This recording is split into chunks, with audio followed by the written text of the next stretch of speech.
toutes et à tous. Merci d'être là ce soir, ici, donc à la base sous-marine de Saint-Nazaire. Et on va être ensemble pendant 1h15, 1h30 pour cette table ronde intitulée « Le monde de demain sera solidaire, mobile ou ne sera pas ». Le monde, comme vous le savez, évolue rapidement, tout bouge vite. Et dans ce monde volubile, les structures sociales et de santé doivent elles aussi s'adapter à ces mutations et suivre ces mutations avec un double objectif, à la fois garantir une couverture, mais aussi permettre un accès équitable à tous. Et les projets mobiles, d'unités mobiles, eh bien, apparaissent comme une des solutions dans le domaine de la santé, mais pas que, dans le domaine aussi des droits, de l'éducation, du numérique, comme une réponse concrète pour faire face et réduire ces inégalités territoriales, parce que leur grande flexibilité permet justement de combler les lacunes des infrastructures fixes, d'aller vers les populations les plus vulnérables, les plus démunies, quelle que soit leur zone géographique. Et ceci est particulièrement vrai, notamment dans les zones rurales et isolées. Durant cette prochaine heure, avec mes invités, nous allons justement présenter des projets mobiles, que ce soit dans le secteur de la santé, de l'éducation ou du numérique, voire le soutien également, mais pas que financier, que peut apporter la Banque des territoires pour rendre ces initiatives viables et durables à grande échelle. Et nous verrons également le rôle d'appui, le soutien important du ministère de la Santé et de l'Assurance Maladie qui permettent de promouvoir toutes ces innovations. Et nous reviendrons avec un bel exemple avec Rada Hatem qui a créé la Maison des Femmes. Merci donc à toutes et à tous d'être là ce soir. Alors, pour parler de tous ces sujets, eh bien, je suis accompagnée par Rada Hatem, qui est, bonsoir Rada, gynécologue et obstétricienne et fondatrice de la Maison des Femmes et animatrice également du collectif Restart, collectif qui répare, soutient les femmes victimes de violences. À vos côtés, bonsoir Marguerite Cazeneuve, qui est directrice déléguée à l'assurance maladie. Et puis également Christophe Janter, qui est directeur du département cohésion sociale et territoriale de la Banque des territoires. Et à ma gauche, Christine Jacob-Schumacher, sous-directrice de la santé des populations et de la prévention des maladies chroniques du ministère de la Santé. Merci à tous les quatre d'être avec nous. Rentrons directement dans le vif du sujet avec vous, Christine Jacob-Schumacher. Quelle est la stratégie du ministère de la Santé pour aller vers les populations les plus vulnérables et leur proposer une offre de soins? Alors, pour effectivement le ministère de la Santé et de l'accès aux soins, la stratégie d'aller vers est effectivement extrêmement importante parce que nous sommes persuadés que c'est un levier essentiel et surtout efficient pour aller justement vers les populations les plus éloignées du soin. Vous le savez, vous le voyez dans vos différentes pratiques, mais aussi du coup pour lutter efficacement contre les inégalités d'accès aux soins et aussi les inégalités dans l'accès à la prévention. Nous avons bien conscience à Paris, et quand nous discutons avec nos collègues dans les ARS, avec les collègues des opérateurs sanitaires, mais également avec les différentes parties prenantes, que nous devons faire en fait face à un changement de paradigme. Il va nous falloir impulser à la fois cette nouvelle culture de la prévention, mais cette culture aussi de l'aller vers, il faut l'amplifier. Donc pour nous, c'est effectivement quelque chose d'extrêmement important, mais nous avons bien conscience de tout le travail qui reste encore à faire. Il y a des travaux qui sont en cours au ministère de la Santé que je ne peux pas encore dévoiler parce que, voilà, dans un état de droit, c'est les ministres qui font des annonces. Donc, il y aura peut-être dans les prochains mois des annonces de ce côté-là, mais il y a des travaux qui sont en cours. Voilà. Et on reviendra tout à l'heure sur des projets, en tout cas, que vous avez déjà soutenus. Côté assurance maladie, justement aussi, quelle mission mène l'assurance maladie pour aller vers ces populations les plus vulnérables?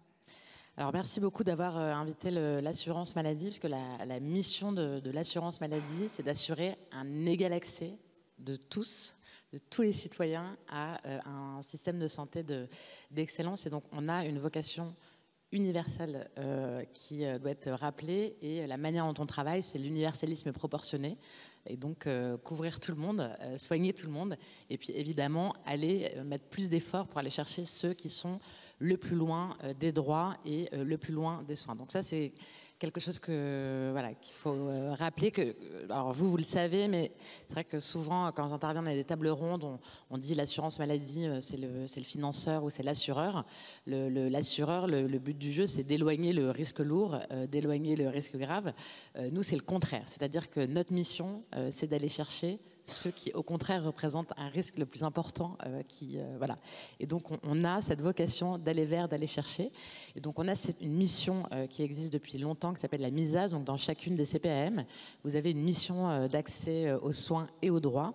Et donc, des gens qui font des rendez-vous des droits, des personnes qui sont formées pour accueillir des personnes, pour faire le bilan de leurs droits, qui sont souvent en lien avec aussi la CAF, etc. Et donc, qui essaient d'apporter une réponse globale et notamment de faire en sorte que chacun puisse avoir accès aux soins, puisque en France, chacun a le droit d'avoir accès aux soins avec notamment des dispositifs qui peuvent être un peu plus spécifiques, comme l'AME ou la C2S. L'assurance maladie, elle est là pour faire connaître leurs droits aux assurés sociaux. Donc ça, c'est la première chose qu'il faut bien rappeler. Le deuxième élément, c'est que sur les territoires, en fait, et ce dont on va parler, j'ai assisté à la table ronde tout à l'heure, vous êtes beaucoup ici de représentants de projets territoriaux, locaux, qui fédéraient dans des communes, dans des bassins de population, des énergies, des initiatives qui correspondent aux besoins de la population. Nous, l'assurance maladie, en fait, avec notre vocation universelle, on a quelque chose qui est finalement de faire un peu tout pareil. Donc c'est un peu le contraire, j'allais dire, de l'initiative territoriale où il faut faire de la dentelle. Nous, notre valeur, entre guillemets, c'est de faire partout pareil. Mais du coup, c'est un complément. Et ce qui est important, et ce que je voudrais dire aux acteurs qui sont ici présents, c'est que quand vous faites de la prévention, de l'accès aux soins, etc., au dernier kilomètre, par définition, il n'y a pas que la santé, je crois que vous allez en parler, donc il faut une approche holistique. Donc, de toute façon, l'assurance maladie, elle ne peut pas répondre à tout. En revanche, l'assurance maladie, elle est au service des acteurs qui, dans les territoires, font bouger les choses. On en reparlera tout à l'heure avec l'initiative de RADA. Mais l'assurance maladie, elle se met au service des acteurs du territoire, qui soient associatifs, qui viennent de l'État, qui viennent des collectivités, qui viennent de toutes ces initiatives des professionnels. L'assurance maladie, elle est là pour vous aider, donc dans le cadre de ce qu'elle sait faire dans le droit commun, et puis avec des initiatives innovantes. On pourrait y revenir tout à l'heure, puisqu'on en conduit également. Justement, est-ce que vous pouvez nous donner ou citer quelques exemples de projets innovants donc menés par des professionnels de santé pour aller vers les populations les plus démunies? Et puis rappeler aussi, les populations les plus démunies, on a tendance à s'imaginer que ce sont des personnes âgées qui habitent loin des grandes métropoles, mais ce n'est pas que ça. Ou des personnes qui ne parlent pas français ou qui sont en situation de handicap, mais pas que. Alors, de toute façon, pour le dernier kilomètre, nous, on ne fait jamais les choses tout seul. On s'appuie toujours sur des acteurs parce qu'à la fin, il faut des médiateurs en santé, il faut des gens qui soient très présents sur les territoires. Donc, on vient en soutien. Donc, on finance des associations, on fait des partenariats. On a un partenariat avec le Bus du Cœur des Femmes. On travaille évidemment avec la Maison des Femmes. Donc, on a plusieurs acteurs associatifs qu'on accompagne. Ensuite, de manière plus organisée, on participe désormais de manière beaucoup plus active au pilotage des dépistages organisés du cancer. Et donc, on a monté ce qu'on appelle des plateformes d'aller vers. Et donc, en fait, on invite les personnes, on les relance. Et à la fin, on a des agents téléphoniques qui appellent les personnes et qui essaient de comprendre quels sont les freins au dépistage. Et le cas échéant, on peut envoyer, si c'est un problème de prise de rendez-vous, on prend nous-mêmes le rendez-vous. Si c'est un problème de transport, on peut nous-mêmes faire en sorte que le transport soit pris. Donc, on a ce genre de dispositifs qui sont engagés. Mais donc, c'est des dispositifs qui sont faits pour faire du volume. Et donc, j'y reviendrai effectivement après, puisque la question, c'est pas que le tout dernier kilomètre, c'est que on se rend compte, et je le dis ici, mais vous le savez, en fait, quand on regarde, par exemple, sur les pathologies chroniques, nos publications de ces dernières années, elles montrent qu'un tiers des diabétiques, ils sont dépistés à l'hôpital au stade 3 de la maladie, donc très très tard dans la maladie. Sur l'insuffisance cardiaque, un tiers pareil, qui sont dépistés au moment de la décompensation cardiaque à l'hôpital. Sur la maladie rénale chronique, c'est des patients pareil, qui arrivent à l'hôpital et qu'il faut mettre immédiatement sous dialyse, et c'est 30% des personnes qui ont des pathologies chroniques. Donc on a un sujet de dernier kilomètre, mais on doit globalement se réinterroger collectivement sur le fait qu'on a grosso modo un tiers de la population qui passe entre les mailles du filet, parce qu'il y a des problèmes d'accès aux soins, etc. Et donc, il y a des dispositifs qui sont des dispositifs très fins de santé communautaire, etc. Mais on a aussi ce sujet de se dire, mais en fait, il y a le dernier kilomètre, mais il y a les 30 kilomètres d'avant. Et ça nous interroge beaucoup, nous, Assurance Maladie, mais je pense collectivement acteurs de soins, pour se dire, en fait, qu'est-ce qu'on rate? Et c'est pareil pour les dépistages du cancer. Sur le dépistage du cancer, on a en moyenne, sur les 3 dépistages organisés, sein, utérus et cancer colorectal, on est en moyenne à 50% de dépistage. C'est pas normal. Je veux dire, on peut pas. Oui, il faut attendre quasiment 100%. Voilà. Et donc, effectivement, sur le dernier kilomètre, on a besoin de gens qui puissent faire de la médiation, le langage, etc. Mais qu'est-ce qui fait qu'on arrive à dépister que la moitié de la population? Donc, il y a un sujet d'offre de soins, et puis il y a aussi un sujet entre guillemets, de demande et de conviction sur lequel on pourra revenir. Mais voilà, donc l'accès aux soins et tout ce sur quoi vous travaillez, il y a effectivement le dernier kilomètre, mais en fait, on se rend compte qu'il y a quand même toute une part de la population qui, d'une certaine manière, décroche, quoi. Quels sont du côté du ministère de la Santé les bons tuyaux pour mener sur le terrain votre stratégie? Alors, vous ne pouvez pas tout dévoiler de votre stratégie. Il y a des choses qui vont être dévoilées dans les mois à venir. C'est ce que vous venez de nous dire. Mais quels sont pour l'instant les bons tuyaux pour quand même déployer la stratégie sur le terrain? Alors, les bons tuyaux, ce sont les ARS, en fait. Et les ARS qui, parce qu'elles connaissent extrêmement bien leurs différents territoires, peuvent s'appuyer sur les bons porteurs de projets, sur les bonnes pratiques qui marchent à un endroit pour aller justement les emmener vers un autre endroit du territoire. Donc ce sont vraiment les ARS qui sont ces chevilles ouvrières, qui ont des moyens financiers aussi, dédiés à la prévention notamment. Je mets l'accent dessus parce que c'est important. C'est très important la prévention. Oui.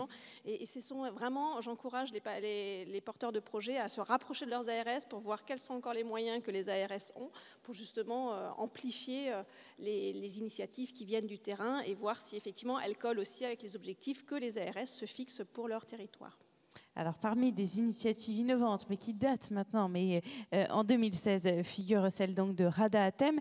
Merci d'être avec nous, Rada. Vous avez fondé la première maison des femmes de Seine-Saint-Denis en 2016. C'est un lieu de soins dans un hôpital. Et ce qui est original d'ailleurs, c'est que vous avez inventé un parcours de soins pour les femmes victimes de violences physiques, psychologiques ou sexuelles, pour lesquelles il faut évidemment une vraie protection. Comment avez-vous réussi à réaliser ce projet? Par le plus grand des hasards. En fait, c'est simplement parce que quand on est médecin et qu'on a des responsabilités de chef de service ou autre, on se doit de proposer aux patients des parcours de santé. C'est des choses qu'on a commencé à faire il y a une quarantaine d'années. Un parcours pour les femmes enceintes, un parcours pour les femmes infertiles, un parcours pour le cancer du sein. Donc on commence à vraiment avoir cette façon de penser. Et maintenant, il y a un parcours endométriose. Et lorsque, au travers de ma pratique, j'ai pris conscience que la violence qu'on avait subie enfant ou qu'on continuait à subir avait un impact majeur sur la santé, je me suis dit, il n'y a pas de parcours. Et donc peut-être que la chose la plus intéressante que je pourrais faire, ça serait de modéliser un parcours avec une entrée, un chemin, une sortie, et que ça pourrait aider les femmes à accepter de venir. Parce qu'on a le même problème. Je pense au frottis. En tant que gynéco, j'ai vu arriver le dépistage, etc. Ça n'existait pas il y a 40 ans. Et on s'est aperçu que c'était toujours les mêmes femmes qui se faisaient dépister. Il y a des femmes qui veulent venir 3 fois par an parce qu'elles sont complètement flippées, et puis des femmes qui viendront jamais. Et c'est ces femmes-là qu'il faut toucher. Accrocher. Mais bien sûr, tout à fait. Bien sûr. Et donc je pense qu'il y a aussi une partie d'éducation. Qu'est-ce que c'est que la prévention? En Seine-Saint-Denis, où je travaille, il y a des populations pour lesquelles prévention, ça ne veut rien dire. Faire une mammographie, elle ne voit pas du tout à quoi ça pourrait servir. Donc il y a une grosse part de conviction, d'éducation, qui peut passer par plein de médias comme des vidéos, des BD, des médiateurs en santé, parce qu'il faut aussi soigner en langue étrangère. C'est pas toujours facile. Et donc, par rapport à la violence, j'ai essayé d'adapter un petit peu tout ça. La spécificité de la violence, c'est que c'est multicanal. C'est-à-dire que quand on est une victime, on ne prend pas soin de sa santé, déjà. Donc on est en retard sur tout. Et puis, on est abîmé dans sa santé. On a des maladies chroniques, on a du diabète, on a de l'hypertension, on a certains cancers. Parfois, le conjoint violent fait en sorte qu'il vous empêche d'aller voir votre médecin, il pique vos médicaments, il vous empêche de surveiller votre glycémie. Donc, ça touche énormément de choses dans la santé. Et ensuite, la violence, ça abîme la santé mentale. Et vous savez aujourd'hui dans quel état est la santé mentale de ce pays. Donc, ça veut dire qu'il fallait aussi offrir à ces femmes un accompagnement en santé psychique et essayer de tricoter quelque chose avec des psychiatres, des psychologues, des techniques psychocorporelles. L'étape d'après, c'est le social, l'isolement, le manque d'accès aux droits en général. Et puis, chemin faisant, on a découvert d'autres besoins, comme le juridique, la police. Pourquoi est-ce que les femmes ne vont pas déposer plainte ? C'est pas normal qu'une femme qui subit un viol, elle soit 10% à déposer plainte. Ça veut dire que notre travail de prévention aussi dans ce domaine-là ne fonctionne pas. Et donc, mettre la police dans la maison, c'est beaucoup plus simple. Ça peut convaincre les femmes. Et ensuite, les enfants. Qu'est-ce qu'on fait des enfants ? Ils vont pas bien. Il n'y a pas beaucoup de pédiatres. Il n'y a pas de pédopsie. Si vous avez besoin de faire soigner un enfant, vous avez 2 ans de liste d'attente. Donc, oui. On a essayé de boucher tous ces petits trous. Alors, c'est une façon d'aller vers, en fait, les femmes viennent et l'idée, c'est qu'elles trouvent tout dans la roulotte pour pouvoir se sortir de cette situation de violence. Et quels soins proposez-vous aux femmes qui viennent et qui osent venir frapper à votre porte ? Alors, le parcours est assez bien modélisé. On commence par faire une évaluation. Donc, on les hospitalise en ce qu'on appelle un hôpital de jour. Donc, elles passent plusieurs heures, elles voient plusieurs professionnels. Et elles voient aussi une infirmière qui leur fait un petit peu d'éducation, de psychoéducation, parce que c'est comme la prévention. Beaucoup de personnes vivent de la violence, mais pensent que c'est normal. Leur mère, c'était comme ça, leur grand-mère oui. aussi. Et on entend toutes sortes de choses. Les hommes ont des besoins. Le viol conjugal, non, ça n'existe pas, c'est le devoir conjugal. Donc nous, on vient contrer un petit peu tout ça et remettre les pendules à l'heure. Déjà, c'est un premier travail essentiel. Ensuite, on fait un point sur l'état de santé global, notamment en santé sexuelle, puisque c'est notre cœur de métier, mais aussi addiction, équilibre du diabète, dents, tout. Et puis la santé mentale, donc c'est très important. C'est le gros de la prise en charge, parce que le reste, on est à peu près outillé. La santé mentale, on n'a pas grand monde. Et puis je me tourne vers Madame Cazeneuve. Les psychologues ne nous permettent pas à l'hôpital une facturation. Donc on peut faire 10 000 consultations de psycho, ça ne nous rapporte rien. C'est très désespérant, mais peut-être que ça va changer. Donc ça, c'est très important. Et puis ensuite, on leur offre des ateliers, des permanences administratives, parce que accès au droit, accès à plein de choses, comprendre que, par exemple, votre mari réoriente votre salaire vers son propre compte en banque, réoriente les allocations familiales, a parfois acheté un bien avec votre argent sans que vous le sachiez, a mis un logiciel espion dans votre téléphone sans que vous le sachiez. Donc tout ça, l'équipe administrative essaie de couvrir tout ça. Les juristes et les avocats pour un éventuel dépôt de plainte. Le médecin légiste pour faire les constats. Les travailleurs sociaux pour les accompagner sur le plan social. Les enfants. Et puis tout ce qui est psychocorporel, kiné, ostéo... on a eu une masseuse ayurvédique, du shiatsu, enfin bon, c'est pareil, les gens viennent vers nous, nous proposent leurs compétences et on prend. Des groupes de parole, parce que parler, c'est déjà du soin. Et c'est important. Et la dernière chose aussi, ce sont des ateliers pour améliorer l'estime de soi qui s'appuient sur soit de l'art-thérapie, donc théâtre, musique, création de bijoux, photos, ou alors sport. On a un super atelier de karaté qui fonctionne très très bien, jardinage, tout, yoga. Ce qui est intéressant, c'est qu'on a beaucoup de patientes migrantes, donc une vulnérabilité particulière, et elles se saisissent des ateliers en fonction de leurs compétences. Par exemple, l'atelier danse orientale plaît beaucoup. L'atelier jardinage fonctionne très bien parce que les femmes me disent « mais là au moins je suis compétente ». Moi, je viens du Mali, j'étais dans les champs. Je peux montrer à une Française blanche des trucs qu'elle ne connaît pas. C'est super renarcissisant. Donc voilà, en fait, c'est, je pense, tout ça qui fonctionne, c'est ce collectif. Et aujourd'hui, votre concept, la Maison des Femmes, a été déployé un peu partout en France, même en Outre-mer. Vous avez des Maisons des Femmes à La Réunion, en Martinique. Comment vous avez réussi à structurer la filière? C'est important. Alors c'est une filière informelle, hein. Moi j'appelle ça une bande de potes, parce que quand on veut organiser un réseau de santé, si on regarde le cahier des charges de l'ARS, on part en courant. C'est beaucoup trop lourd et beaucoup trop compliqué. En revanche, faire du partage d'expérience, s'appuyer les uns sur les autres, profiter des essais-erreurs de chacun. Nous, on est les plus vieux, donc on a fait beaucoup d'erreurs et puis on s'est bien amélioré. Ça, c'est très utile. Et les collègues sont très sensibles à ça. Et en fait, les médecins sont venus progressivement vers nous en disant « Comment tu as fait ? J'aimerais faire la même chose dans mon hôpital, dans ma maternité. » Et petit à petit, on s'est aperçu qu'on était de plus en plus nombreux. Alors, je vous en parle parce qu'on m'a dit que c'était important pour vous qui peut-être auriez envie de vous organiser comme ça. Et on a fait, au début, on a été très ambitieux.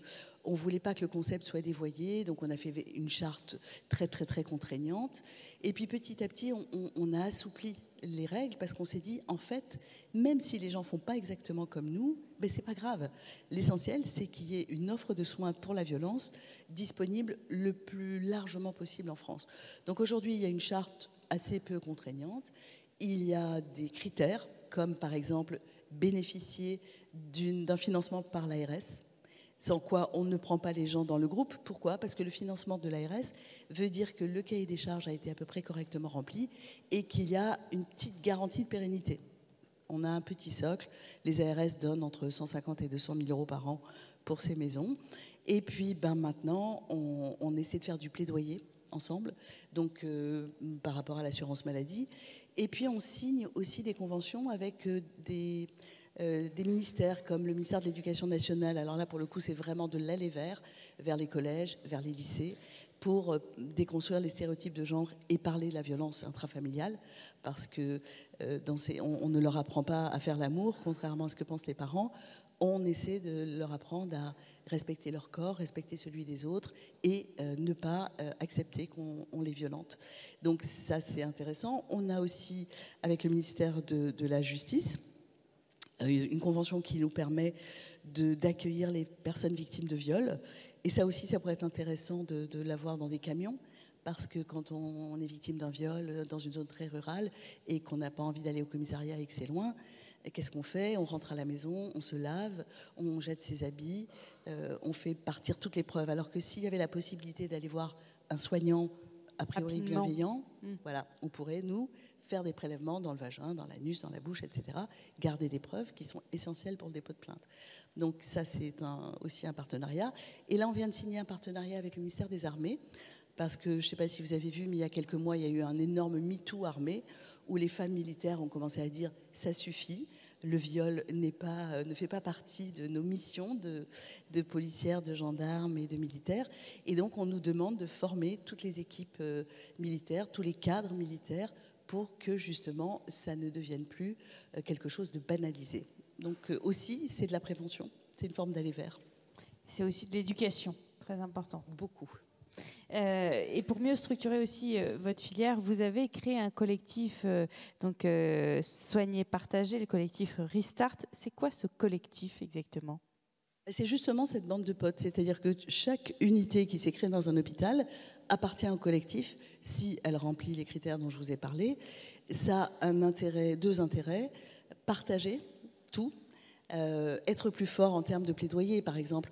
On s'était beaucoup impliqué dans l'allongement du délai d'IVG parce que nous, on les reçoit, ces femmes qui veulent avorter trop tard. Pourquoi? Parce qu'elles subissent des violences et pas parce qu'elles sont tête en l'air. Donc, ça nous permet parfois d'agir.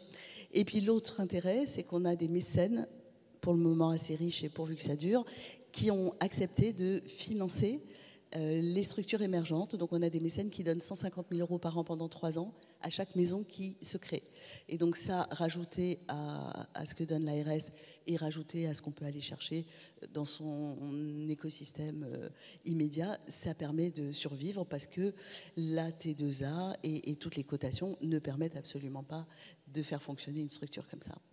Vous l'avez souligné, on va vers ces populations. Ce n'est pas que la santé, il y a aussi l'éducation, il y a aussi le numérique. Et je me tourne vers vous, Christophe Jeanter, parce que l'inclusion numérique très importante en France, un tiers des Français seraient en défaillance numérique. Et justement, la Banque des territoires a mis en place des dispositifs pour aller vers ces populations. Quelles sont ces actions que vous avez mises en place?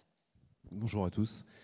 Oui, donc là, c'est sur un autre sujet que celui de la santé, donc l'inclusion numérique. Ben oui, parce que aujourd'hui, en fait, l'économie est numérique, tout passe par le numérique, mais la société n'est pas numérique. Et comme vous venez de le dire, un tiers des Français, c'est entre 14 et 16 millions de Français, qui sont mal à l'aise avec le numérique, qui ne savent pas utiliser le numérique, et donc qui quelque part se privent d'accéder à leurs droits, aux services essentiels, parce que l'État dématérialise de plus en plus les démarches administratives. Si je prends l'exemple tout bête des CESU, aujourd'hui, il faut passer par Internet pour faire une demande de chèque CESU. Et il y a plein d'exemples comme ça. Donc l'État, évidemment, impulse une grande politique publique sur l'inclusion du numérique. Nous, Banque des territoires, donc groupe Caisse des dépôts, on est là aussi pour mettre en œuvre ces politiques publiques. On le fait avec les collectivités locales. On le fait avec les associations, donc on est vraiment en tir groupé. On est sur le volet des usages numériques. Donc, il y avait déjà un premier problème à régler, c'était le problème des infrastructures. Il n'y a pas si longtemps que ça, il y avait d'énormes problèmes de couverture, les réseaux n'étaient pas déployés. Tout simplement parce que les opérateurs privés s'étaient cantonnés à déployer la fibre optique dans les grandes villes et les zones rurales étaient délaissées. Donc on a commencé par nous mettre des centaines de millions d'euros avec les collectivités locales toujours pour déployer la fibre optique dans les zones rurales. Et ça, ça a pris une dizaine d'années, entre 2012 et 2022. Maintenant, c'est largement résorbé. Mais ça, ce ne sont que les infrastructures et ça ne règle pas le problème des usages. Et donc aujourd'hui, il y a quand même un gros sujet sur les usages, avec ce stock, on va dire, d'une quinzaine de millions de citoyens. Et ce stock, il faut le surveiller parce que on pourrait se dire, avec le temps, il va baisser. Avec des dispositifs, je vais en parler, comme France Service ou les conseillers numériques. Sauf qu'en fait, ce stock, il est dynamique. Vous avez aujourd'hui 12 millions d'élèves qui sont dans l'éducation. Il faut faire attention à ce que même s'ils ont quasiment tous un téléphone mobile, ils ne savent pas forcément bien l'utiliser déjà.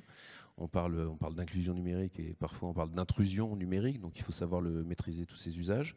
Donc attention à ce qu'une partie de ces 12 millions d'élèves ne viennent pas alimenter demain le stock des 15 millions actuels.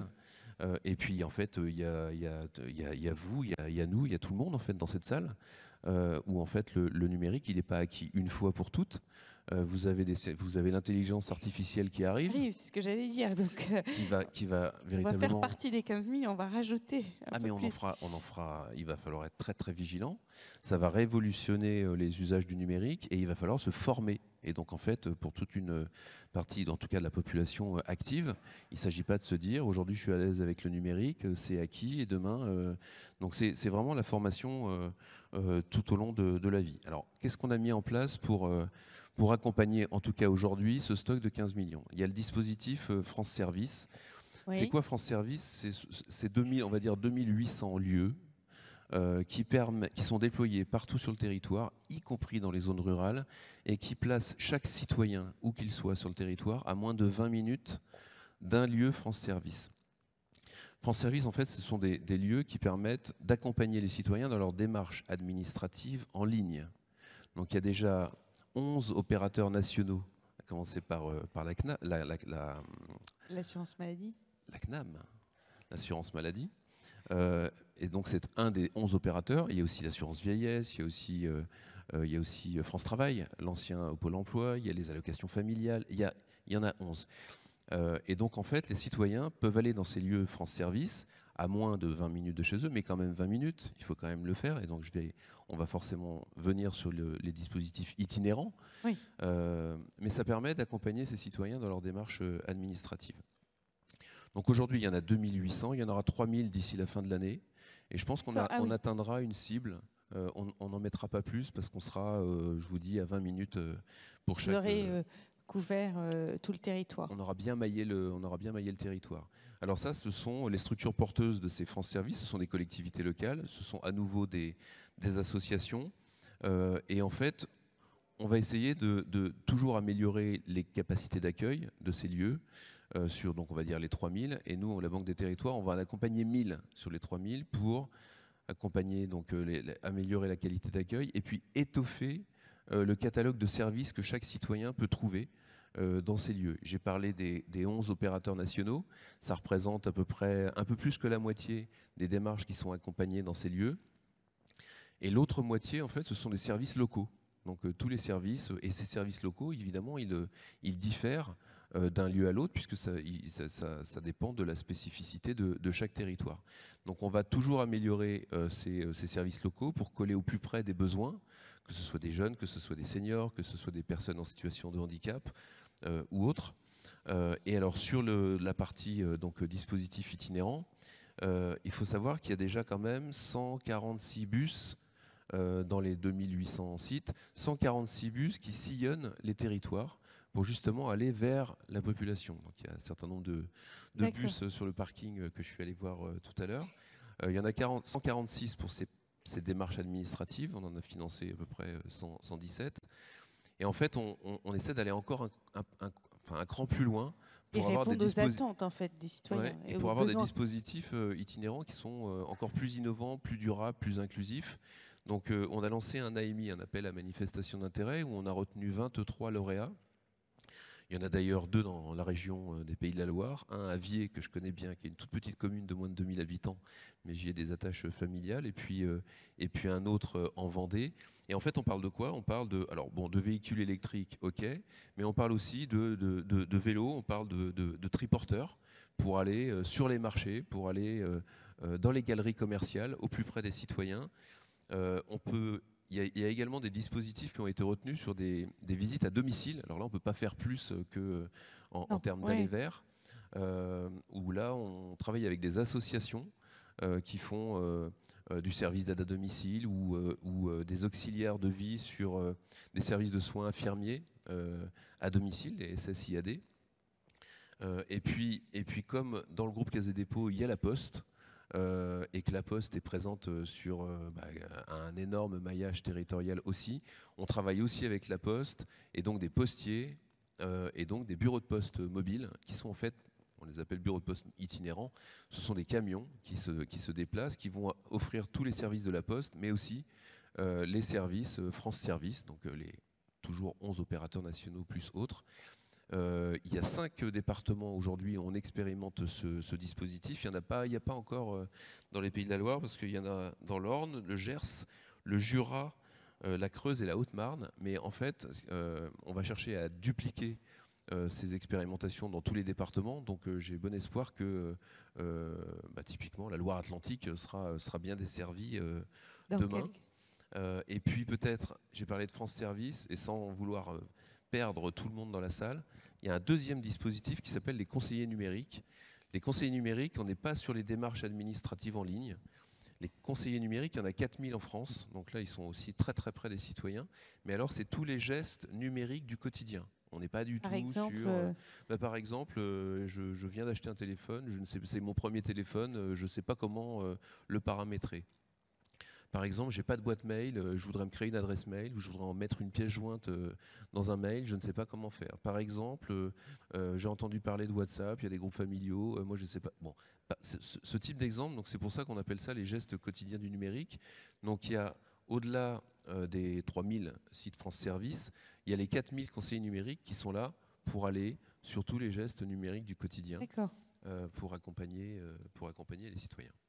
Et vous accompagnez ces citoyens grâce aux conseillers numériques, grâce à France Service. Mais l'accompagnement n'est pas que financier, il y a aussi un accompagnement d'aller au plus près des gens qui est important, ou de la formation qui est très important.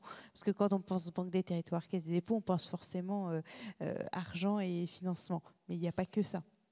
Alors on s'appelle Banque des Territoires, donc on est une banque, oui, je précise parce mais on est au service des territoires, et c'est un petit peu ce qui fait la différence. Puis accessoirement, le groupe Caisse des dépôts, c'est vraiment un groupe d'intérêt général, un investisseur de long terme, mais effectivement on fait plus qu'investir ou plus que financer, on accompagne beaucoup les porteurs de projets. C'est vraiment complémentaire à nos financements. On a 16 directions régionales, on est présent d'ailleurs en métropole et en outre-mer. On a 35 agences, donc on est vraiment là au plus près des porteurs de projets. Une fois de plus, on est très présent sur l'économie sociale et solidaire, l'ESS, qu'on finance à la fois par des têtes de réseau et puis en direct sur leurs projets. C'est important d'accompagner les porteurs de projets parce qu'ils ne savent pas forcément comment structurer leur projet, que ce soit sur des volets financiers, juridiques ou autres, ou aller chercher des subventions. Donc le plan de financement, c'est pas facile. Et les subventions, ça va devenir encore plus, malheureusement, un sujet dans les mois à venir. Comment est-ce que justement ces acteurs peuvent valoriser leur impact au-delà des actions qu'ils mènent au quotidien, organiser des communautés, partager entre pairs, ça c'est vraiment aussi important, c'est un des volets de l'accompagnement. Et puis si je reprends mon exemple sur France Service, c'est typiquement les accompagner au-delà d'une phase d'ingénierie, on va dire, où on va les aider à améliorer la qualité de l'accueil, les réaménagements, nous on va les accompagner encore 1 an après, pour être sûr que le projet a bien été mis en œuvre et qu'il n'y a pas de difficultés qui apparaissent.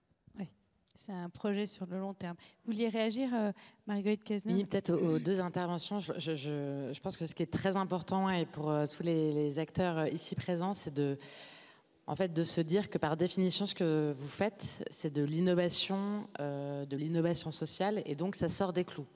Ça sort des dispositifs tout bien rangés, etc.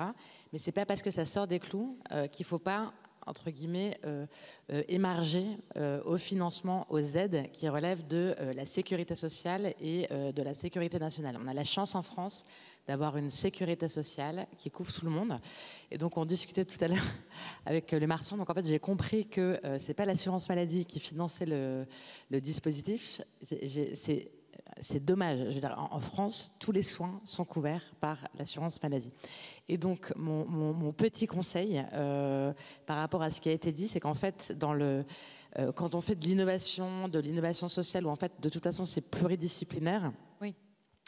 Vous avez une première phase qui est une phase très compliquée que vous avez tous connue, qui consiste à aller frapper à toutes les portes, à essayer de récupérer un petit peu d'argent à droite, à gauche, etc. Ensuite, il y a le 2e étage de la fusée où à un moment donné, l'ARS, par exemple, investit dans votre projet. Donc là, il y a une durée de 3 ans, etc. Mais les ARS, elles n'ont pas vocation à financer des projets innovants au long cours, c'est pas leur vocation. Et donc, c'est quelque chose qui vous permet de monter à l'échelle, mais c'est pas encore ce qui vous permet d'être totalement pérenne et viable. Et donc, c'est là où c'est très important, c'est que l'assurance maladie, à un moment donné, il y a des choses dans ce que vous faites qui relèvent du droit commun. Et ce que vous faites qui relève du droit commun, il faut absolument, absolument, absolument que vous puissiez vous rapprocher. Alors je me tourne vers Pierre Pex, qui est le directeur de la CPAM du territoire. Mais voilà, il faut qu'on travaille avec vous sur comment vous aider à obtenir des financements de droit commun. Et c'est hyper important pour votre pérennité, a fortiori, dans un contexte où on sait que le FIR va diminuer, on sait que les collectivités, leurs enveloppes vont diminuer. Nous, l'assurance maladie, c'est un peu différent. C'est-à-dire que à partir du moment où vous avez un droit, et ben ce droit, vous pouvez l'exercer, vous pouvez bénéficier du soin. Donc ça couvre pas tout. Quand Rada tout à l'heure parlait des cours de karaté, l'assurance maladie ou le jardinage, elle pourra jamais rembourser ça. Oui. On voit bien pourquoi. En revanche, Rada l'a frappé à notre porte en disant c'est pas normal que sur les soins de psychologue, on n'arrive pas à le faire financer par l'assurance maladie, et elle a raison. Et donc ce sur quoi on essaie de travailler toutes les deux, c'est que les soins de psychologie qui sont maintenant remboursés par l'assurance maladie, d'une certaine manière, toutes les maisons des femmes, elles puissent émarger à ce financement de droit commun. Donc ça, c'est la première chose que je voudrais dire. Donc regardez dans tout ce que vous faites, ce qui relève du droit commun, parce que c'est ça qui va vous permettre de dégager des financements pour faire de l'innovation sur des choses qui ne sont pas finançables comme ça aussi facilement. Je pense qu'il faut s'appuyer sur des dispositifs un peu nouveaux, comme les bilans de prévention. Les bilans de prévention, c'est quand même une vraie opportunité. Ça permet à des sages-femmes, ça permet à des infirmiers, ça permet à des médecins, ça permet à, j'ai oublié une profession. Les pharmaciens aussi, les pharmaciens. De facturer des entretiens 30 € à l'assurance maladie. Donc, parmi les choses que vous faites, il y a beaucoup de choses qui relèvent de ce type d'entretien de prévention qui, jusqu'à présent, n'étaient pas financés. Maintenant, ils sont finançables à l'assurance maladie. Profitez-en. Ça, c'est un vrai changement de paradigme. Parce Ouais. qu'avant, c'était de manière curative, et maintenant, c'est la prévention Absolument. fait partie, peut-être aussi qu'après, Christine pourra en parler, mais c'est un changement de paradigme. C'est un changement de paradigme. Alors après, la prévention, et je pense que tous les gens ici en sont conscients, on voit bien que la prévention, ça dépasse le système de santé. Parce qu'en fait, la prévention, c'est les facteurs de risque, c'est les habitudes de vie, c'est le contexte social dans lequel on évolue, etc. Oui. Mais c'est sûr que le système de santé, il a un rôle dans le système, dans la partie préventive, notamment sur un professionnel de santé. Il a une parole qui est crue, qui est crédible. Tout ce qui est dépistage, diagnostic, etc., il n'y a que des professionnels de santé qui peuvent le faire, la vaccination. Donc il y a quand même toute une partie de la prévention qui est entre les mains du système de santé et où effectivement il faut qu'on arrive à faire un tournant. Et donc ces bilans, vraiment saisissez-vous-en. Je pense que ça fait partie des innovations. Et je rajouterais, je pense qu'on a encore nous, l'objectif, si vous voulez, côté assurance maladie, pour remplir notre mission d'égal accès aux soins pour tous, c'est de regarder dans ce qui est fait, dans les innovations qui sont financées par les ARS, qui sont financées localement, qui sont appuyées par les CPM, etc., ce qui a vocation à rentrer dans le droit commun. Donc il y en a certains peut-être parmi vous qui connaissent l'article 51. C'était un peu l'esprit, c'est-à-dire on a en fait un système, quelque chose qui rentre dans rien, et donc on va rentrer dans l'article 51. Et puis ensuite, on a une possibilité de rentrer dans le droit commun, de financement voilà. Parmi les choses, les initiatives, les questions qui nous sont posées, mais n'hésitez pas à nous les remonter. On a un premier sujet qui est, quand vous faites, je l'ai entendu tout à l'heure à la précédente table ronde, de la médecine foraine, et donc comment est-ce qu'on arrive à contourner ce sujet-là. Et on m'a posé la question sur les bilans de prévention. Est-ce qu'on a le droit de faire des bilans de prévention hors les murs? Ça, c'est un sujet sur lequel, en fait, il faut très vite qu'on arrive à éclairer les acteurs. Et si c'est pas le cas, qu'on puisse déverrouiller ça, parce qu'il n'y a pas de raison qu'on puisse ne pas pouvoir faire de bilan de prévention hors les murs. Évidemment, ça n'a pas de sens. Donc ça, c'est quelque chose sur lequel il faut qu'on puisse bouger les choses. Il y a peut-être médecins solidaires dans la salle. Pour toutes les personnes qui ont des dispositifs mobiles, itinérants, etc., c'est hyper compliqué de facturer à l'assurance maladie parce que vous avez des cartes CPS qui sont attachées à un lieu. Et ça, voilà. Donc ça, c'est hyper compliqué pour nous à bouger. Mais on sait que pour que vous puissiez bien faire votre travail, nous, c'est notre job que d'arriver à réparer la tuyauterie d'une certaine manière ou à créer une tuyauterie nouvelle pour vous permettre de facturer à des endroits différents sans que ce soit très compliqué. Il y a des sujets de plaidoyer, le fait aussi de pouvoir faire le relais, ça a été dit dans la table ronde précédente avec les professionnels du territoire. Parfois vous arrivez, vous n'êtes pas très bien vus. Nous, les CPTS, on les finance. On a un contrat, à l'origine c'est l'ARS et la CNAM qui finance le projet de CPTS. Et donc, on peut être des alliés aussi pour l'intégration dans un territoire. On peut aussi communiquer sur ce que vous faites. J'ai parlé à quelqu'un tout à l'heure sur la partie prévention qui veut promouvoir des petites vidéos de prévention et de santé environnementale. C'est des choses qu'on peut faire. Donc, voilà, il y a déjà tout ce qui existe.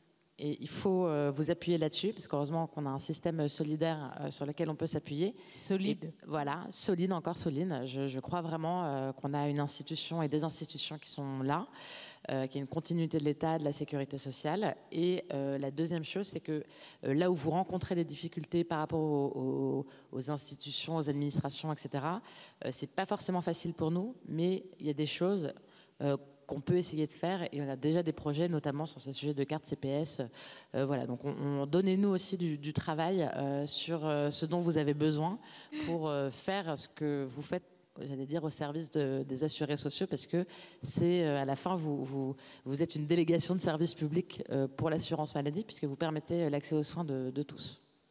C'est pas tombé dans l'oreille d'un sourd. Merci Marguerite pour toutes ces précisions. Vous vouliez réagir, Christine, sur la prévention. Je disais que c'était nouveau aussi, c'est un changement de paradigme. Avant, vous en avez beaucoup parlé. On en a parlé aussi donc, aux tables rondes précédentes. La prévention qui permettra d'éviter justement peut-être d'arriver au stade 3 du diabète en hôpital.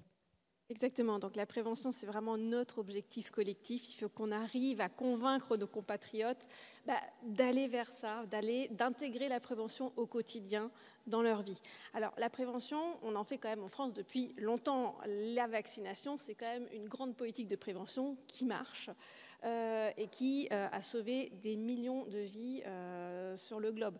Et donc on continue à la faire. Mais là, avec les bilans prévention, et merci Marguerite d'en avoir parlé, depuis 1 mois et demi, on a 21 millions de Français qui peuvent aller prendre 30 à 45 minutes avec un professionnel de santé de leur choix.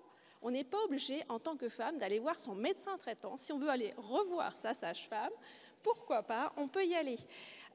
Donc il est important effectivement de se saisir de cette offre-là, d'aller convaincre nos compatriotes de pouvoir prendre ce temps sans être malade pour aller discuter de manière globale sur sa santé physique et sur sa santé mentale. On en a déjà parlé, la santé mentale, l'an prochain, vous en entendrez parler beaucoup avec la grande cause. On est vraiment très content au ministère de la Santé que ce sujet ait été poussé par le collectif et accepté par le Premier ministre. Et donc, vous en entendrez beaucoup parler.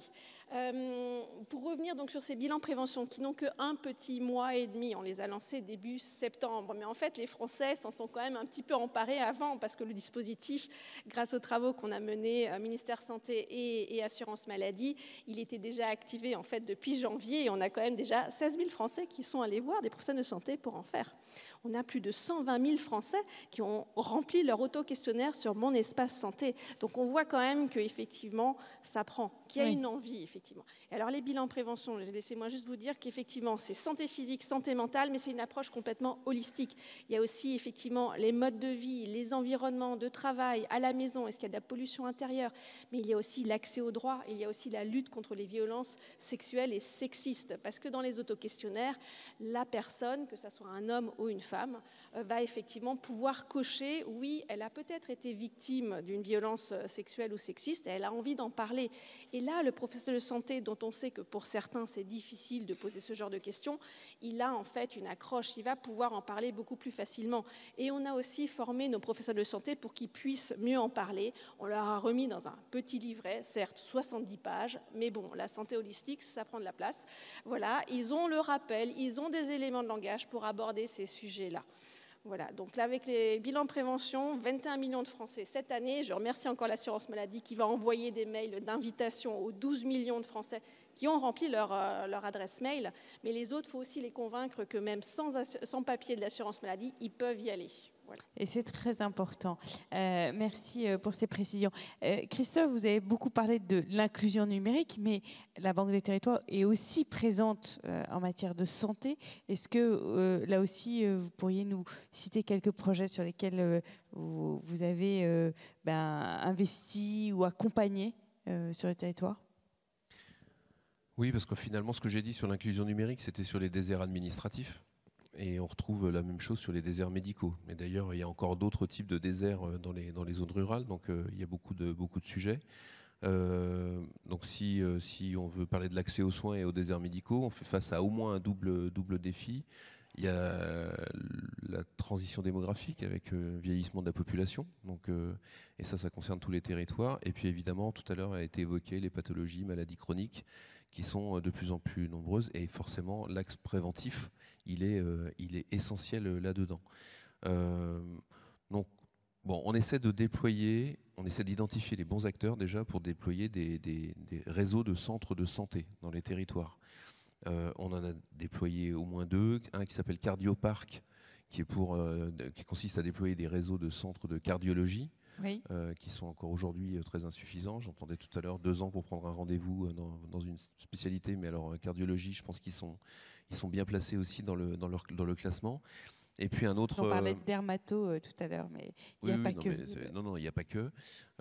Et on a investi aussi dans Ipsos Santé, qui est un réseau, alors pareil, de centres de santé, mais là pour prendre des rendez-vous avec des médecins généralistes.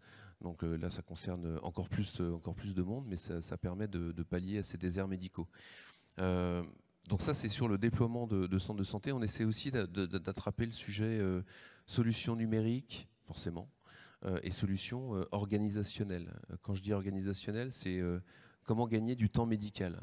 Parce que c'est pareil, même si vous avez un médecin, mais qui a beaucoup de patients, beaucoup d'attentes, il y a première solution, déployer plus de médecins. Et puis il y a une autre solution qui consiste à essayer de faire gagner un maximum de temps à ce médecin pour qu'il puisse voir le plus de patients possible. Donc il y a la télémédecine, évidemment. Je ne vais pas aborder le sujet des cabines parce qu'on n'a pas forcément un retour hyper positif. Enfin, il y aurait beaucoup de choses à dire. Mais en tout cas, sur la télésurveillance médicale, et en fait, quand on parle de santé, il faut aussi parler de données, de data.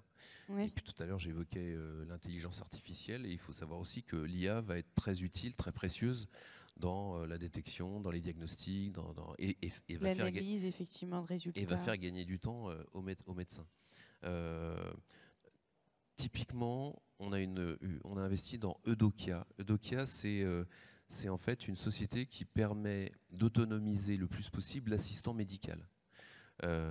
Et donc de faire gagner du temps aux médecins. Comment ça se passe? C'est en fait un paramétrage qui est fait sur chaque cas médical et qui permet de mieux suivre et de mieux suivre les actions à réaliser. Donc ça, c'est cet assistant médical qui va le faire. C'est pas le médecin, c'est pas le praticien qui va le faire. Et donc ça va être du paramétrage et ça va faciliter le suivi des patients. Ça, c'est Eudokia. On a aussi dans un tout autre domaine sur les sorties d'hospitalisation, Click and Care, qui permet, donc c'est une plateforme qui permet de trouver plus facilement des auxiliaires de vie en sortie d'hospitalisation. Et ça aussi, c'est un vrai sujet pour les personnes fragiles de pouvoir assurer le lien entre l'hôpital et la médecine de ville et puis surtout leur domicile. Et puis il y a aussi des systèmes de télésurveillance médicale. Donc là, on n'est pas sur la téléconsultation, mais vraiment sur la télésurveillance, avec à nouveau le volet données qui est essentiel. Mais j'étais pas sur l'itinérance, mais sur un autre volet que l'itinérance. Non, mais c'est important de voir différents volets aussi, puisqu'on a vu effectivement le volet itinérance, mais il n'y a pas que télésurveillance aussi qui permet en fait cette prévention de surveiller des maladies chroniques sans forcément aller voir son médecin tous les mois, mais permettre de surveiller l'évolution de la maladie. Et c'est important cette prévention, encore une fois. Rada, dernière question avant de passer aux questions avec vous du public. Vous avez donc aussi créé des structures originales parce qu'en fait c'est au sein même de l'hôpital. J'aimerais que on revienne sur ce concept-là que vous avez fait et puis aussi le bilan, parce que 8 ans après avoir créé votre première maison des femmes, que souhaitez-vous dans les 5 prochaines années? Alors, pourquoi l'hôpital? D'abord parce que je suis médecin hospitalier, donc créer une structure, pour moi, ça ne pouvait se faire que dans l'hôpital. Et puis, l'hôpital a plein de vertus. L'hôpital, c'est ouvert 24 heures sur 24. Même si nous, notre unité n'est pas ouverte la nuit, mais on sait que les patients peuvent aller aux urgences. L'hôpital permet parfois de l'hébergement. Une femme enceinte qui a subi beaucoup de violences, on a la possibilité de lui trouver un lit quand même. Ça peut permettre un peu de répit, 2-3 jours. L'hôpital, ça permet d'avoir de la radiologie, de la biologie. Ça permet d'avoir d'autres spécialités. Si on a une fracture, si on a les dents pétées, etc. Tout ça, c'est très utile. Et puis, ça permet aussi de former nos collègues qui accueillent des patients pour autre chose et qui ne font pas toujours le lien avec la violence. Je prends l'exemple de l'interne la nuit aux urgences qui reçoit une femme qui est tombée dans l'escalier. 3 jours après, son collègue reçoit cette même femme qui a pris un placard dans la tête. Et s'ils ne sont pas sensibilisés, ils ne vont jamais croiser l'information parce qu'ils se succèdent la nuit. Et avant de se dire, non mais attendez, vous venez là, ça fait 1 mois, vous venez 3 fois par semaine, qu'est-ce qui se passe à la maison? Donc ça, c'est extrêmement intéressant pour eux parce que ça leur permet aussi de nous envoyer les patientes. Je pense aussi, aujourd'hui, on a une épidémie d'obésité en France, donc énormément de chirurgie bariatrique. Et on sait que quand on interroge les patients qui vont demander la chirurgie bariatrique, 1/3 d'entre eux a subi des violences sexuelles. Donc ça ne sert à rien de les opérer si on ne soigne pas leur trauma, parce qu'ils vont rechuter. Donc là encore, réorientation possible vers la maison des femmes. Moi, ce que j'aimerais, c'est qu'il y ait au moins une grosse structure comme la nôtre dans chaque département, qu'il y ait ensuite des structures plus légères et peut-être des camions qui puissent sillonner la France plus rurale et moins dotée pour que les femmes aient un endroit où venir parler de ça, où avoir les premiers conseils, et puis pour ensuite peut-être être référées, parce qu'on ne peut pas tout faire partout. Et puis aussi, quelque chose qui, moi, me préoccupe. Il y a 10 ans, quand j'ai commencé à m'y intéresser, je suis allée à l'ARS. J'ai dit, voilà, je voudrais faire ça. Et on m'a répondu, et c'est amusant que tu utilises le mot tuyau, écoutez madame, c'est à la mi-chemin entre la prévention et le soin, on n'a pas les tuyaux qui apportent cet argent-là au bon endroit. Voilà, donc j'étais devenue plombier. Et donc l'ARS n'était pas présente au rendez-vous. Aujourd'hui, les ARS, évidemment, ont beaucoup évolué. La société a beaucoup évolué. Ce qui risque de nous arriver, c'est que le sujet passe au second plan. Santé mentale, enfants, écologie, et qu'on peine à trouver des financements. Parce que moi, sur un budget de 2,8 millions chaque année, un tiers vient du mécénat. Et j'ai très très peur que le mécénat se lasse, change de sujet. C'est pour ça que je tiens vraiment à créer un partenariat solide avec l'assurance maladie, qui est la seule façon en fait de ne pas crever. Et dernière chose, Marguerite, est-ce qu'on pourrait financer les séances scolaires à ce moment-là, puisque c'est de la prévention? Est-ce qu'on pourrait avoir 30 € par gamin qu'on va voir dans chaque classe? Ça nous aiderait. Ben voilà, c'est bien. C'est fait pour le festival Aller Vers. Vous avez raison d'aller directement au but et de demander à Marguerite. Ah bah après, c'est un peu la frustration de l'assurance maladie, parce que c'est pas nous qui décidons ce qu'on rembourse. Ça fait d'abord c'est le législateur et puis simple que cela. Etc. Mais alors c'est un peu dans le sens de ce que tu dis. Mais il y a on a fait dans le dernier. Alors chaque année, on publie un rapport que je comprends très bien que vous n'ayez pas lu puisqu'il fait 700 pages et qu'il est un peu voilà. C'est le rapport chargé produit de l'assurance maladie, mais on publie énormément d'études. Honnêtement, c'est très riche. Hein, vous pourrez trouver plein de trucs dedans. J'exagère, c'est pas 700 pages, c'est 300 pages. Et en fait, on fait des recommandations aussi aux législateurs et au gouvernement. Et donc, moi, une conviction que j'ai, qu'on a beaucoup travaillé avec des acteurs, c'est que aujourd'hui, dans le soin, il y a une partie qui n'est pas prise en charge par la sécurité sociale. C'est, d'une certaine manière, l'accompagnement des aidants ou l'accompagnement notamment des parents. Quand vous avez des enfants qui ont un trouble du neurodéveloppement, donc là, heureusement, enfin, ça a énormément changé. C'est là où il faut quand même saluer les choses. Avant 2018, vous aviez un enfant qui avait un TND, donc quand même 10% des enfants. Soit vous étiez pris en charge dans une structure, donc il y avait 5% des enfants qui étaient pris en charge, soit vous n'aviez pas de solution. Soit vous aviez zéro solution solvabilisée par la Sécu.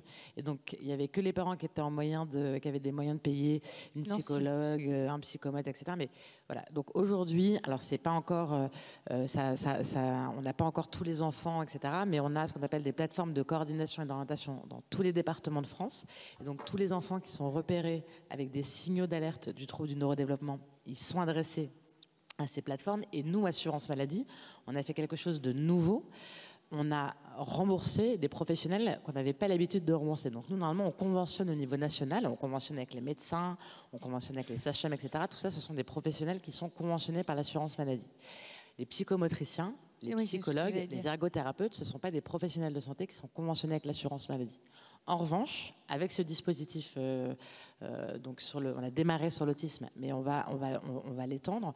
On a trouvé le moyen de pouvoir financer des professionnels de santé qui sont pas remboursés au niveau national, mais qui, dans le cadre d'un parcours ou d'une structure, peuvent être remboursés. Et donc, c'est là où on va pouvoir intervenir sur la partie psychologue. Mais en fait, les psychomotes, les ergothérapeutes... Très important. Qui sont très importants dans plein des parcours que vous allez porter. En fait, on a la possibilité, et on va avoir la possibilité de les financer sur certains parcours. Donc ça, je pense qu'il faut l'avoir en tête. La question, c'est de savoir qui sont les professionnels. À un moment donné, à quel moment on s'arrête. Et je pense qu'il faut aussi qu'on sache s'arrêter. Je pense que l'assurance maladie, elle ne peut pas payer, par exemple, des travailleurs sociaux, parce que je pense qu'à un moment donné, on est sur une limite, entre guillemets, et qu'il faut que ce soit l'État qui prenne le relais. Mais dans le champ de la santé, on a quand même de quoi élargir. Et parmi les dernières propositions qu'on a faites, c'est qu'une fois que vous avez un enfant qui a un trouble du neurodéveloppement, cet enfant un enfant qui est autiste, par exemple, maintenant, il a la possibilité d'aller voir une orthophoniste une fois par mois, d'avoir une longue séance. Mais en fait, l'orthophoniste, elle vous dit, c'est super de voir cet enfant-là une fois par mois. Ça va clairement améliorer son langage, etc. Mais en fait, ce dont on a besoin, nous, c'est d'apprendre aux parents à à communiquer avec lui. Ouais, et puis surtout, en fait, sur les troubles du neurodéveloppement, c'est plein de petites choses. Et en fait, c'est vrai que c'est les parents qui sont le plus en contact de leurs enfants. Et donc, la guidance parentale, c'est un peu le terme technique, mais c'est-à-dire comment est-ce que des professionnels de santé forment en fait les parents, les aidants, etc.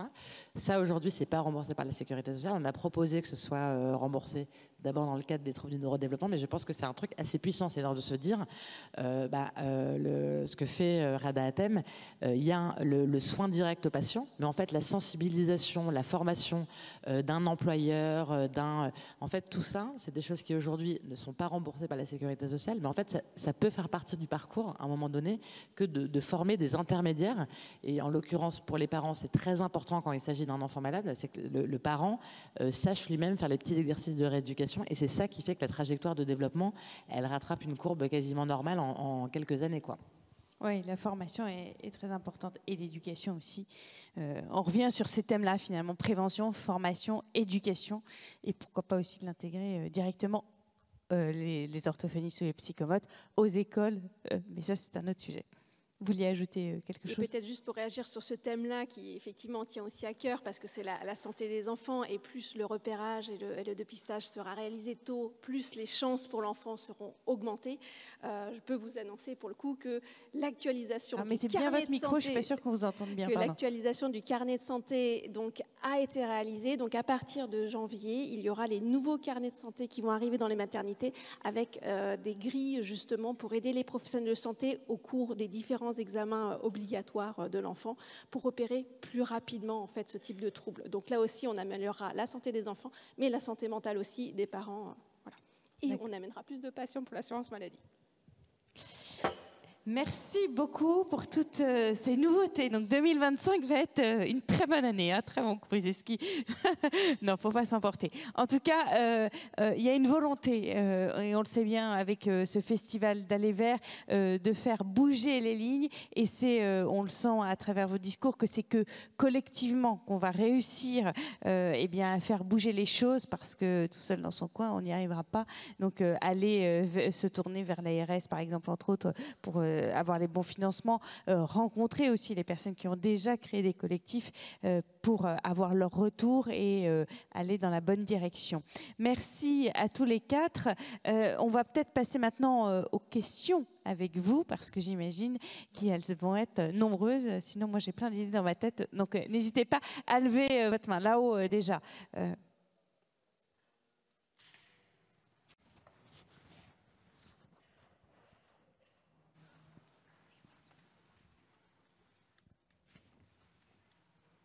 1, 2, 1, 2. Non, on vous entend pas.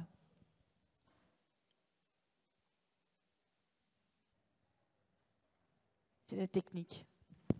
Alors, voilà. Merci. On vous entend. Bonsoir, madame. Bonsoir. Alors, j'ai deux petites questions. L'une, c'est c'est cette histoire de l'Aller Vers. Donc, aller vers ces enfants-là dans les écoles. Donc, c'était ce qui a été dit, même si c'est un autre sujet, mais c'est une forme importante de l'Aller Vers. Et puis, l'autre chose, c'est ce qu'on entend dans d'autres pays sur la prescription sociale. Parce que vous dites on ne peut pas payer les travailleurs sociaux, et puis il était question de rembourser des activités comme, comment on finance des activités, jardinage, karaté, etc. Là aussi, on pourrait penser, je ne sais pas, en santé mentale, les ergothérapeutes font des ateliers jardinage, et ça c'est complètement entendu comme étant du soin. Voilà, donc ça c'est un volet, mais il y a aussi cette prescription sociale où des médecins généralistes dans certains pays peuvent prescrire des activités pour les personnes au titre non seulement de la santé mentale, mais de la santé physique. Enfin, j'ai vu l'autre jour les titres, les données sur l'effet de l'isolement sur la morbidité. Donc l'isolement tue, et donc comment on pense aujourd'hui à la question de la prescription sociale. Merci. C'est un vrai sujet, parce qu'il n'y a aucun doute qu'en fait, derrière la santé, il y a plein d'autres choses. Donc quand vous dites l'isolement tue, c'est une évidence. La question, c'est comment, dans un système de protection sociale, et au-delà du système de protection sociale, on arrive à organiser les actions. C'est pour ça que tout à l'heure, quand je disais sur la prévention, quel est le rôle du système de santé, je pense qu'il faut à la fois qu'on soit très humble et très ambitieux. Très humble dans le sens où quand le système de santé intervient dans la prévention, c'est souvent au moment du dépistage, du diagnostic, etc. Mais la prévention, le fait de s'alimenter correctement, de faire de l'activité, le fait de... Tout ça, c'est des choses qui dépendent de plein d'autres facteurs, de là où vous habitez, de votre logement, de votre entourage, etc. Et donc, on voit bien que c'est une politique qui n'est pas purement une politique de santé, c'est une politique, que ça demande d'avoir une mobilisation de plein d'acteurs. Et donc, vous avez raison, en fait, tout joue sur la santé et la santé joue sur tout. Et donc, à ce titre-là, on pourrait se dire, mais il faudrait que l'assurance maladie, en fait, elle rembourse l'alimentation, il faudrait qu'elle rembourse la rénovation des bâtiments. Non, mais c'est vrai, je veux dire, et donc, ça pose la question des nouveaux risques. Et donc, moi, je pense, donc c'est là où déjà, il faut qu'on arrive à faire ce qu'on a l'ambition de faire là, et qui est déjà un gros progrès, c'est-à-dire d'arriver petit à petit à prendre en charge des choses qu'on ne prenait pas en charge dans le champ du soin. Donc moi, ma conviction, c'est déjà sur le champ sanitaire, on n'est pas allé au bout, et je voudrais qu'on aille au bout du champ sanitaire. Et ensuite, il y a une réflexion qui est plus politique de se dire aujourd'hui quels sont les nouveaux risques auxquels les gens sont confrontés. Moi, je pense que parmi les nouveaux risques qui ne sont pas couverts par la sécurité sociale, alors le fondement de la sécurité sociale, c'était de couvrir les risques, les gens contre les risques de la vie pour pas les paupériser, etc. Un risque qui n'est pas bien couvert, c'est le risque séparation. Et Rada connaît ça par cœur, mais pour tout couple en fait, quand un couple se sépare, il y a un risque de paupérisation immédiat. Et en fait, la séparation qui va concerner, je ne sais plus, un couple sur deux, c'est aujourd'hui un risque dans la société qui n'est pas, entre guillemets, couvert, accompagné. Et on pourrait se dire, c'est une des missions de la branche famille et de la sécurité sociale que d'accompagner ça. Pareil sur l'isolement, etc. Et donc ça, je pense que c'est une réflexion qui va un peu au-delà, malheureusement, du seul champ de l'assurance maladie, mais qui est de se dire, finalement, la sécurité sociale de demain et au-delà de la sécurité sociale, finalement, comment est-ce que dans tous les champs qui ont un impact sur la santé, sur le bien-être, sur le bien vieillir, etc., sur l'environnement aussi maintenant, on arrive à intégrer ces nouveaux éléments. Et donc, je vous rejoins totalement sur le fait que voilà, c'est très lié. Je pourrais vous dire, l'assurance maladie a envie de tout rembourser. C'est pas vrai qu'on remboursera tout parce qu'on n'a pas les moyens. Mais il y a une question de savoir comment est-ce qu'on mobilise aussi d'autres acteurs, voilà, en matière des acteurs qui peuvent avoir ensuite un impact sur notre santé et la manière dont les gens vivent en bonne santé. Allez-y, et puis n'hésitez pas, après il y a d'autres questions. Allez-y, effectivement, Marguerite a tout à fait raison. La santé dépend d'énormément de facteurs et il y a certains facteurs sur lesquels l'État, à travers ses différents ministères, peut influer. Et donc là, c'est aussi notre rôle à nous, en tant que ministère de la Santé, de faire un des plaidoyers réguliers et aussi sur des actions d'anticipation par rapport à nos collègues du ministère du Logement pour dire effectivement veillez quand vous développez des normes de rénovation thermique, et ben c'est très utile aussi pour améliorer le sommeil des personnes parce que les appartements sont mieux isolés, on entend moins le bruit, ou on protège contre la canicule, etc. Donc on a aussi, nous, effectivement, ce rôle-là par rapport à nos collègues dans les autres ministères et soyez vraiment assurés qu'on le fait.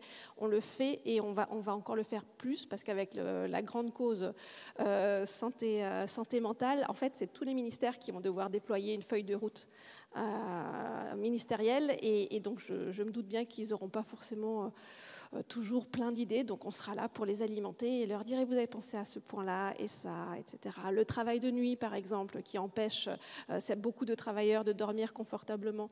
La journée, oui. Des choses comme ça. On a ça dans le viseur. Allez-y.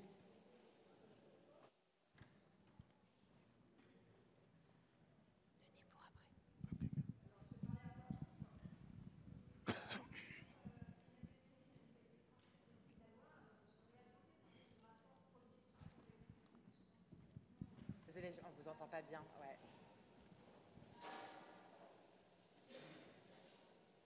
J'avais appuyé sur le bouton.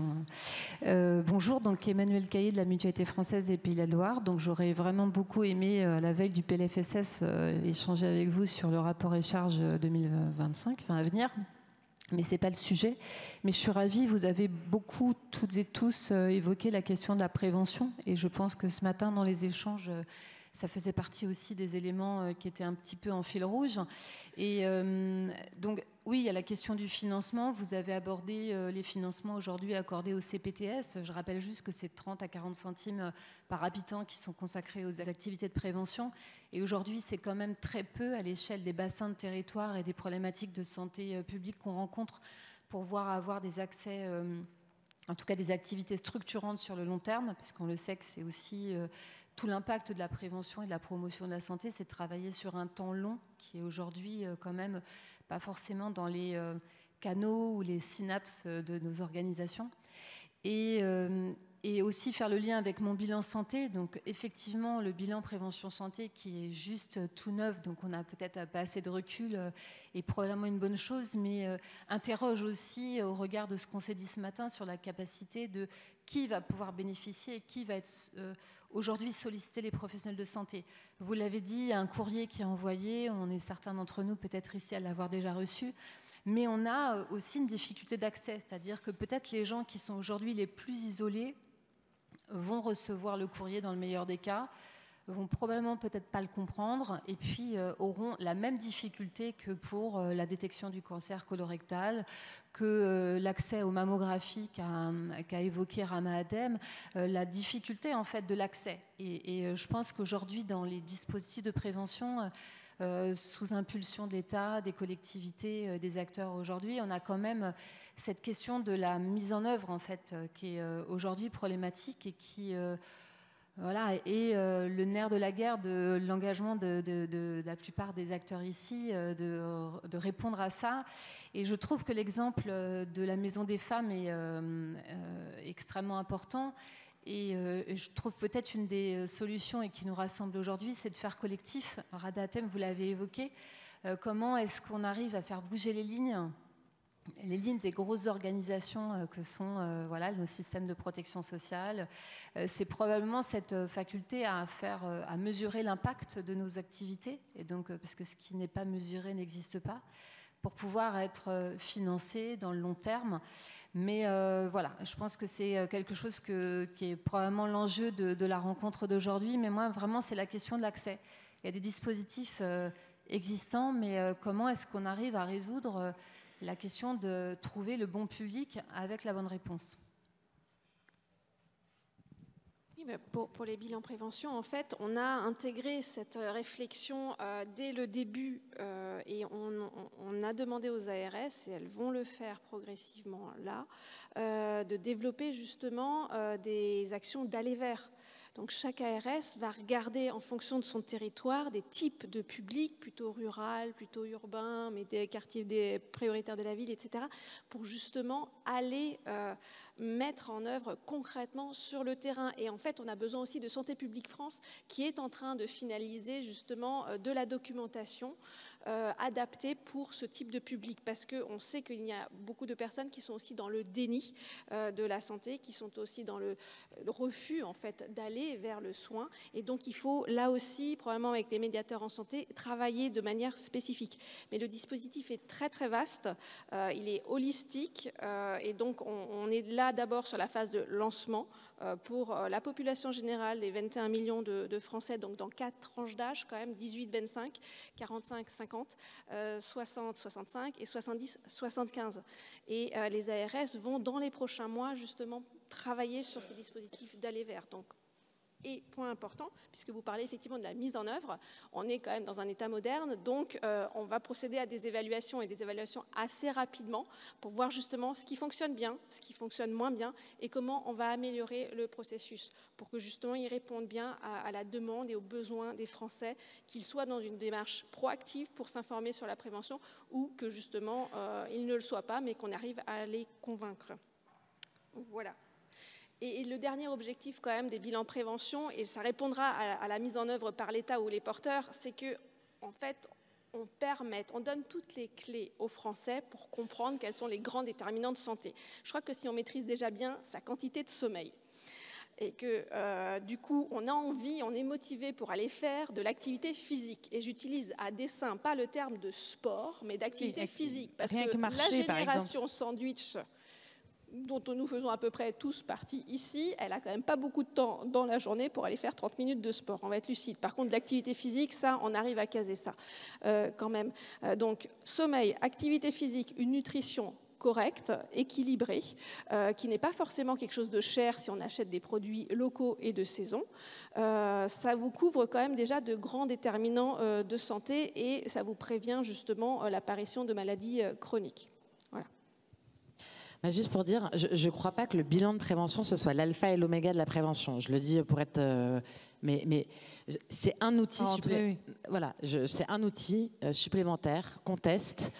Peut-être que ça ne marchera pas. Il y a des détracteurs qui disent, mais en fait, mobiliser des professionnels de santé sur ce truc, c'est perdre de la ressource de santé, alors que, bon, on ne sait pas, on est le premier pays au monde à le faire de manière généralisée sur des grandes tranches d'âge. Peut-être que dans 2 ans, on se dira, bon, en fait, ça n'a pas marché. Mais en tout cas, le fait qu'on vienne parler des bilans de prévention ici et que vous puissiez facturer à l'assurance maladie ces bilans de prévention, c'est ça qui va faire que les bilans de prévention, ils ne vont pas juste bénéficier aux CSP+, qui vont chez leur médecin régulièrement. Et donc, c'est parce qu'on a des associations, parce qu'on a tous ces dispositifs mobiles, etc., et que vous avez voilà, les prestations de prévention et de santé que vous fournissez, elles sont remboursées par la Sécurité sociale.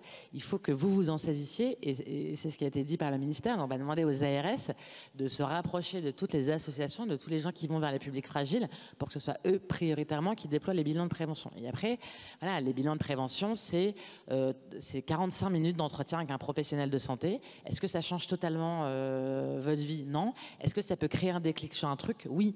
Et donc, c'est là où il faut qu'on soit à la fois humble et ambitieux. Le Marsouin, je regardais, ils font déjà plein de bilans de prévention. Et donc, ces bilans de prévention, enfin, vous-même, vous le faites déjà. Donc, en fait, de proposer des entretiens de prévention. Aujourd'hui, ils peuvent être solvabilisés. Donc, ça peut vous donner un peu de marge de manœuvre. Vous savez bien qu'un un entretien de prévention, ça ne change pas tout. À la fin, ce qui serait beaucoup plus efficace, c'est qu'on ait un Nutri-Score qui soit obligatoire et que l'alimentation ultra transformée, elle soit interdite, ainsi que la publicité pour le Kinder Bueno. Je veux dire, non, mais si on se dit les choses. Comme en Angleterre, oui. Mais mais ça relève pas du système de santé ou alors dans son rôle de plaidoyer. Mais le rôle des professionnels de santé, on leur donne cet outil-là, qui est le bilan de prévention.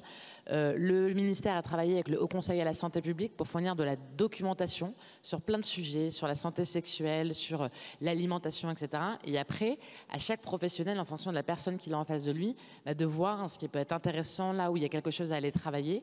Honnêtement, c'est très peu prescriptif. L'idée, c'est qu'il y a un auto-questionnaire que le patient peut remplir s'il a envie. Il y a des ressources qui sont données aux professionnels et après, c'est un entretien. Mais voilà, c'est le pari, entre guillemets, qui a été fait par les autorités publiques, qui est de dire, on donne cet outil aux professionnels de santé de prendre le temps avec leurs patients à certains âges clés, parce qu'on sait qu'il y a des risques un peu spécifiques à des âges clés. Est-ce que ça va totalement changer la manière dont on fait trop de curatifs et pas de préventifs? Soyons humbles sur le dispositif. Est-ce que ça peut enclencher une dynamique? Moi, je pense que oui. Et donc, en tout cas, il faut qu'on essaie, et c'est une perche qui nous est tendue, il faut qu'on la saisisse, quoi. Merci beaucoup. On va saisir cette perche. Merci à tous les 4 d'avoir été mes invités ce soir.